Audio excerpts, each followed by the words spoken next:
صرف ایک اللہ کے ہو کر اور اس کے ساتھ شریک نہ ٹھہرا کر، اور جو شخص کسی کو اللہ کے ساتھ شریک مقرر کرے تو وہ گویا ایسا ہے جیسے آسمان سے گر پڑے، پھر اس کو پرندے اچک لے جائیں یا ہوا کسی دور کی جگہ اڑا کر پھینک دے۔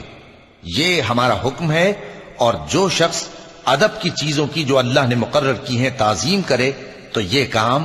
دلوں کی پرہیزگاری سے ہے۔ ان میں ایک وقت مقرر تک تمہارے لیے فائدے ہیں،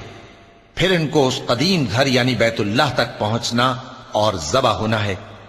اور ہم نے ہر ایک امت کے لیے قربانی کا طریق مقرر کر دیا ہے تاکہ جو مویشی چوپائے اللہ نے ان کو دیے ہیں ان کے ذبح کرنے کے وقت ان پر اللہ کا نام لیں۔ سو تمہارا معبود ایک ہی ہے، تو اسی کے فرما بردار ہو جاؤ اور عاجزی کرنے والوں کو خوشخبری سنا دو۔ یہ وہ لوگ ہیں کہ جب اللہ کا نام لیا جاتا ہے تو ان کے دل ڈر جاتے ہیں، اور جب ان پر مصیبت پڑتی ہے تو صبر کرتے ہیں،